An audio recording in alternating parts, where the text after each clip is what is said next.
நாளில் ஒடுங்குகின்ற வாயுவை கருத்தால் இருத்தி கபாலமேற்ற வழியிலே இருத்தரும் பாலராவர் மேனி செவந்து விடும் அறுத்தரித்த உமைவாதம் இமைவாதம் சத்தியமே சத்தியமே நான் அகத்தியர்.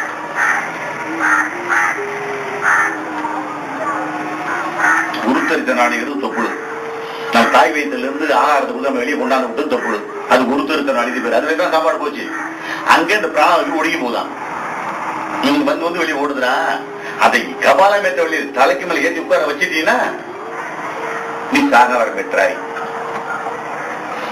கருத்தால் இருத்தி அதுக்கு வந்து மூச்சு பிடிக்க கூடாது. அது கருத்தா குருக்கிட்ட ஒரு உபதேசத்திற்கு அந்த மூச்சியல் கவனம் அது ஒரு மாதிரி ஏத்தணும் மேல. கருத்தால் இருத்தி கபாலமேற்ற வழியில் விருத்தரும் பலராவர். வயசானவங்க கூட யாருமே ஆயிடலாம். மேனியும் செவந்து விடும்.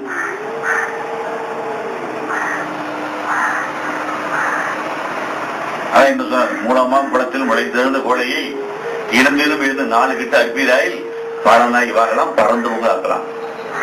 இந்த தொப்புளுக்கு மூலமா குழந்தை பெறான். ஏன்னு கேட்டீங்க, இங்க சாப்பாடு போறோம், தண்ணி ஊத்துறோம், எல்லாம் ஒரு குளமா தான் இருக்குது. அங்க வாயு உட்காந்துக்கிட்டு இருக்கியா, இதை டெய்லி அறுத்து மேல ஏற்று.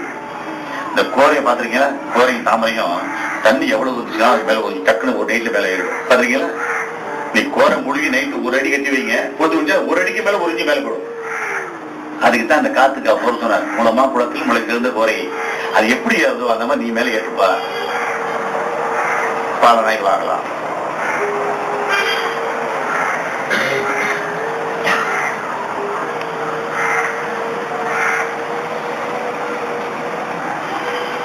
ஒவ்வொரு மனிதர்களும் இந்த உலகத்துல பிறந்த நோக்கமே, நம்முடைய பிரிவின் நோக்கங்கிறதே அந்த இறைவனை சேர்றதுதான். இறைவனை பார்க்கணும், அவங்களோட பழகணும், அவன் நமக்கு தொண்டு செய்ய வந்தோம். மனித பிறகு கடைசி பிறகு, இதுக்கப்புறம் வர பிறகு எதுவும் சொல்ல முடியாது. துணை பிறகு மீண்டும் வரலாம், சொல்ல முடியாதுங்க. அது பப்ளிக்கா சொல்றது இல்லை. நீங்க மனைவிக்கு உங்க வீட்டுல குழந்தை ஆம்பளை பிள்ளைன்னா கல்யாணம் வைக்கிறீங்க இல்லைங்களா? ஒரு பெண்ணு ஆணுக்கு பல கோடி பணம் செலவு வைக்கிறீங்க. பஸ் தனியா தான் விடுறீங்க, மேடையில விடுறது இல்லை. அந்த மாதிரி இது குரு கிட்ட தனியா கத்துக்கிற விஷயம். அது எல்லாரும் கொடுத்துட முடியாது, உறுதி கொடுக்க முடியாது. விதி இருக்கான்னு பார்க்கணும், அதை பக்குவப்பட்டவங்க பார்க்கணும். அப்படி கொடுத்த கமர்ஷியல். அதுக்கு எத்தனையோ மடைகள் இருக்கு. டெய்லி 100 பேர் போனாலும் காத்து போட்டு கத்துக்கலாம். இது அப்படி இல்லை. பிறவியை பார்த்து சூழ்நிலையை பார்த்து உங்களுக்கு செய்ய முடியுமா அதை பார்த்து கொடுக்கணும்.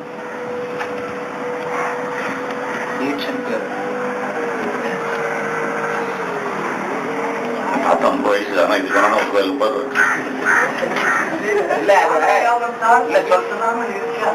கடைசியா அது தீட்சன் பேருங்க. அது கடைசியா சொல்றோம். தீட்சை இல்லைங்க, அது தீட்சைனா தொட்டு போடுறது இல்லை, இது வேற விஷயம். அது பெரிய விஷயம். அதுக்கெல்லாம் அப்புறம் வச்சுக்கோம். இப்ப எனக்கு தெரிந்த சித்து உரையை எனக்கு சொல்லி கொடுத்து உங்களுக்கு சொல்றேன். இது எந்த எந்த பெருமையும் எனக்கு இல்லை. ஒரு கடுகளவும் என்னுடைய இல்லை. எனக்கு பல குருமார்கள் 13 வயசுல இருந்து இன்றைய வயசு வரைக்கும் எனக்கு எத்தனையோ குருமார்கிட்ட கத்துருக்கேன். வைத்தியம் ஒருத்தர்கிட்ட கத்தேன், ஞானம் ஒருத்தர்கிட்ட கத்தேன், வர்மநாய் ஒருத்தர்கிட்ட கத்தேன், சாஸ்திரம் ஒருத்தர்கிட்ட கத்தேன். இப்படி பல குருமார்கள் இருக்காங்க. என் குருமார்கள் கூட ஜீவசமாதியானவர்கள் தான். 300 வயசு யாரும் குறையல. 300 வயசுக்கு அப்பாற்பட்டு ஜீவசமாதிக்குள்ள உட்கார்ந்தவர்கள் தான் என் குருமார்கள் பூரா. சின்ன பையன் மாதிரியே உட கடைசி அப்படியே இருந்தவர்கள் தான் நான் கத்திருக்கேன். எனக்கு கொடுத்தத ஒரு மனிதருக்கு சித்தர்கள் ஏன் சொல்லி கொடுக்குறாங்கன்னு கேட்டீங்கன்னா, அது 4 பேருக்காக சொல்லணும். நல்லது இதுல மட்டும் இல்ல, வாழ்க்கையில கூட நீங்க நல்லது அனுபவிச்சீங்கன்னா அது 4 பேருக்காக சொல்லணும். அவங்களும் அந்த இலையை ஒய்யணும்.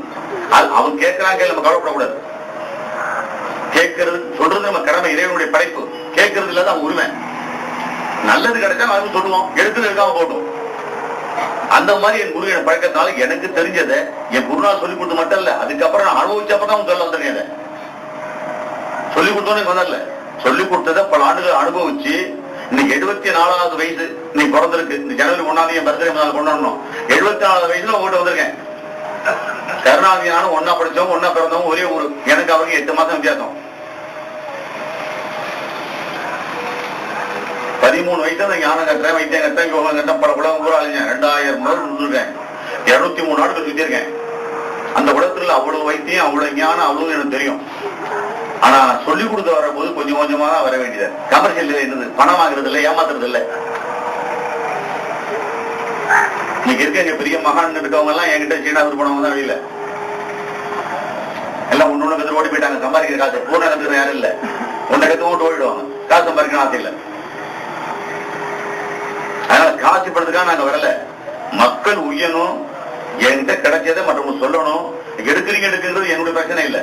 நான் சொல்றது தப்பு இருக்கலாம், குறைகள் இருக்கலாம். உங்களுக்கு எது தேவை எடுத்துக்க மட்டும் விட்டுருங்க. தேவையில்லாத விட்டு விடுங்க. தேவை இருந்த மட்டும் எடுத்துங்க. ஒரு நேரம் பேச ஒரு 5 நிமிஷமா நல்ல சொல் கிடைக்கும் இல்லையா, அதை எடுத்துங்க. இந்த உலகத்திலேயே மூன்று தான் முக்கியமான பொருள். ஒரு நல்ல முற்றும் துறந்த யோகி ஞானி, அவனுடைய அனுபவம் எப்படி இருக்குன்னு கேட்டீங்கன்னா, முற்றும் துறந்த ஞானிக்கு 3 குணங்கள். ஒன்று ஈதல், அடுத்தது இரவாமை, மூன்றாவது மகிழ்வோகம். இந்த 3 தான் உலகத்தை ஞானிகளுக்குள்ள முத்திரை. ஒரு சுத்தமான ஞானின்னு அவன் பார்க்கணும்னு நினைச்சீங்கன்னா, அவர்கிட்ட போனீங்கன்னா முதல் விஷயம் என்னன்னு கேட்டீங்கன்னா, அவருக்கு 100 வயசு இருப்பாரு. நீ 5 வயசுக்குள்ளே இருந்தா இந்த கால விடக்கூடாது. முதல்ல வச்சுங்க, எந்த ஞானி யோகியா இருந்தா உண்மையான கடவுளை பார்த்துட்டாருன்னா அவர் உங்க கால விட வைக்க மாட்டார். 5 வயசுக்குள்ள விடக்கூடாது. ஏன் தெரியுங்களா? எல்லா தலையிலையும் சிவன் சக்தி இருக்காங்க. பாருங்க, உயிர் இருக்கு. இது சின்னவன் பெரியவங்க என்னமே கிடையாது. அது இருக்குது அணுவளவு தான். அந்த அளவுக்கு கடவுள் என்கிட்ட ஓகிட்டு இருக்கும்போது நீ ஏன் என்ன தலை வாங்கணும்? அங்கேயே முதல்ல புரிஞ்சு அப்படி ஒரு காலம் உழவு வைக்கிறான்னா அவன் கடவுளா இருந்தாலும் நம்பாதீங்க. அவன் ஞானி அல்ல, கடவுளை பார்த்தவன் அல்ல. போதைக்கும் பெருமைக்கும் வந்தவன்.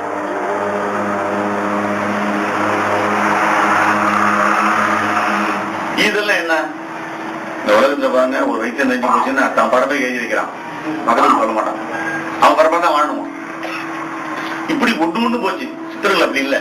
நமக்கு தெரிஞ்ச சாதா கல்வி மனம்லாம் பெருவாழ்வு நான் சொல்றேன் உங்களுக்கு எல்லாம். இப்போ இதை நமக்கு தெரிஞ்ச வரைக்கும் சொல்றது கடமை சொல்லிட்டு ஆமா, மழை பெய்யுதுன்னா யாரையும் எதிர்பார்த்தா பெய்யுது, பூமி தாங்குதுன்னா அந்த மாதிரி சித்தர்களும் அப்படிதான் இருக்கணும்.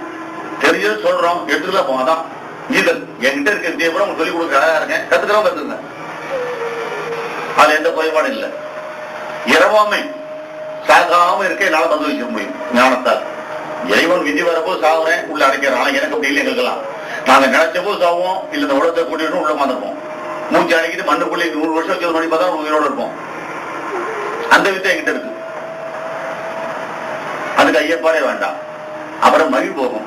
அதாவது இதை உங்க யாரும் சொல்லிக் கொடுத்து நீங்க இந்த பெருமையை பரப்பறை நாங்க மகிழ்வோம்.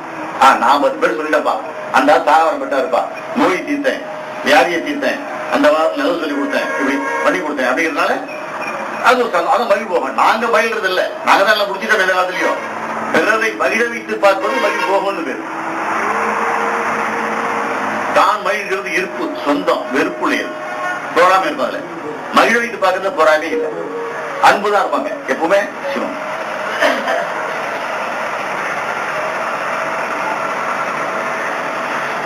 இதுதான் நம்ம சித்தர்களுடைய 3 குணங்கள்.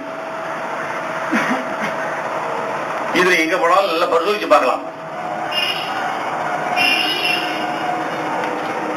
இந்த உலகத்துல நல்ல சொல்ல ஆள் ரொம்ப கம்மி.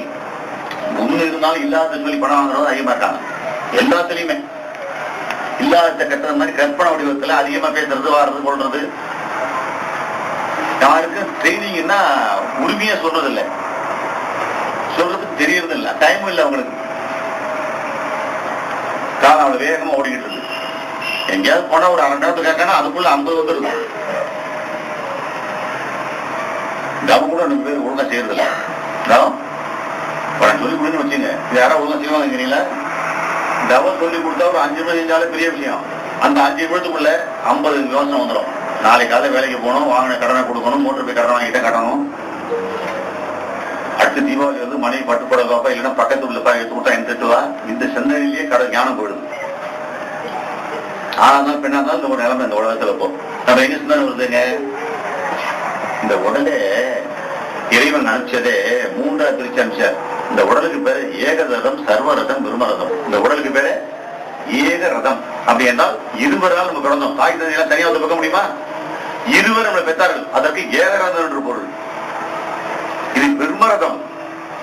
இறைவன் பெறவும் போதே ஞானத்தை உடல் அழைச்சி வச்சிருக்கான். தொடக்கதான் வழி வேணும். இறை உடல் இருக்கு ஞானத்துல, வெளியில கொண்டாட வேண்டிய தொடர்ந்து கொடுக்க குழு வேணும். அது பெருமரதம். சர்வரதம், இந்த பெருமதம் ஆனப்புறம் உலகத்தோட மக்களுக்கெல்லாம் போய் தொண்டு செய்யணும். இதை கத்துக் கொடுக்கணும். எந்த வகையிலாவது ஒரு நோயை போக்குங்க, இல்ல பைசா ஒரு சாப்பாடு போடுங்க, இல்ல ஞானம் சொல்லி கொடுங்க. சர்வமும் எல்லாரும் வேலைக்கார மாதிரி. அப்பதான் கடவுள் நமக்கு அன்பு தர முடியும். நம்ம கடவுள் நமக்கு